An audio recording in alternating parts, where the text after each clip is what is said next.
Hello everyone. இன்னைக்கு நம்ம என்ன பார்க்க போறோம்னு பார்த்தீங்கன்னா, சாஃப்ட்வேர் QA இன்ஜினியருக்காக ஜாப் போஸ்ட் பண்ணியிருக்காங்க. அது என்னன்னு பார்க்கறதுக்கு முன்னாடி, இந்த மாதிரி ஜாப் அப்டேட்ஸை நீங்கள் மிஸ் பண்ணாமல் பார்க்கணும்னு நினச்சிங்கன்னா நம்ம சேனலை சப்ஸ்கிரைப் பண்ணிக்கோங்க. பக்கத்தில் இருக்க பெல் ஐக்கானையும் ப்ரெஸ் பண்ணிக்கோங்க. அப்போ தான் நான் டெய்லியும் போகிற ஜாப் அப்டேட்ஸ் உங்களுக்கு நோட்டிஃபிகேஷனாக வரும். ஸோ என்ன ரோல்னு பார்த்தீங்கன்னா, சாஃப்ட்வேர் QA இன்ஜினியர்னு கொடுத்துருக்காங்க. லொக்கேஷன் பார்த்தீங்கன்னா பெங்களூர். இது வந்து ஃபுல் டைம் ஜாப் தான்.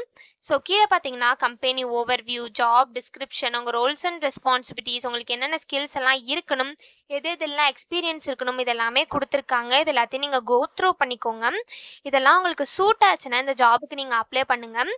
ஸோ எக்ஸ்பீரியன்ஸ் பார்த்தீங்க அப்படின்னா உங்களுக்கு 3+ இயர்ஸ் ஆஃப் எக்ஸ்பீரியன்ஸ் இருக்கணும் அப்படின்னு சொல்லியிருக்காங்க. உங்களுக்கு பைத்தான் நல்லா தெரிஞ்சிருக்கணும் அப்படின்னு சொல்லியிருக்காங்க. அஜைல் மெத்தடாலஜிஸ்லாம் உங்களுக்கு நாலேஜ் இருக்கணும் அப்படின்னு சொல்லியிருக்காங்க. க்ளவுட் பேஸ்டு டெக்னாலஜிஸ்லாம் உங்களுக்கு எக்ஸ்பீரியன்ஸ் இருக்கணும் அப்படின்னு சொல்லியிருக்காங்க. உங்களுக்கு குட் கம்யூனிகேஷன் ஸ்கில்ஸ் இருக்கணும்னு சொல்லியிருக்காங்க. ப்ரெசன்டேஷன் ஸ்கில்ஸ் இருக்கணும்னு சொல்லியிருக்காங்க. ஸோ இந்த மாதிரி சம் ஸ்கில்ஸ், குவாலிஃபிகேஷன்ஸ் இதெல்லாமே கொடுத்துருக்காங்க. இது எல்லாத்தையும் நீங்கள் கோ த்ரூ பண்ணிக்கோங்க. இந்த ஸ்கில்ஸ், குவாலிஃபிகேஷன்ஸ், எக்ஸ்பீரியன்ஸ் இதெல்லாம் உங்களுக்கு மேட்ச் ஆச்சுன்னா இந்த ஜாபுக்கு நீங்கள் அப்ளை பண்ணுங்கள். ஸோ இது எப்படி அப்ளை பண்ணணும்னு பார்த்தீங்க அப்படின்னா, இங்கே அப்ளைன்னு இருக்குல்லையே அதை கிளிக் பண்ணிங்கன்னா இப்படி ஒரு ஸ்க்ரீன் ஓப்பன் ஆகும்.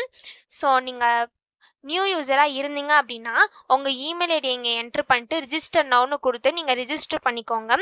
ஒரு வேளை நீங்கள் ஆல்ரெடி இந்த கம்பெனியில் அப்ளை பண்ணியிருக்கீங்க அப்படின்னா டேரெக்டாக உங்கள் இமெயில் ஐடி பாஸ்வேர்டை என்ட்ரு பண்ணி சைன்இன் பண்ணி நீங்கள் அப்ளை பண்ணிக்கலாம். நீங்கள் நியூ யூஸராக இருந்தால் மட்டும் இந்த இடத்துல உங்கள் இமெயில் ஐடியை கொடுத்து ரிஜிஸ்டர் பண்ணிவிட்டு அதுக்கப்புறம் நீங்கள் சைன்இன்க்கு வந்து உங்கள் இமெயில் ஐடி பாஸ்வேர்டை என்ட்ரு பண்ணி சைன்இன் பண்ணி அப்ளை பண்ணிக்கலாம். ஸோ இப்படி தான் அப்ளை பண்ணணும். இதை அப்ளை பண்ணுறதுக்கான லிங்க் வந்து நான் டிஸ்கிரிப்ஷனில் கொடுத்துட்றேன். செக் பண்ணிக்கோங்க. தேங்க்யூ.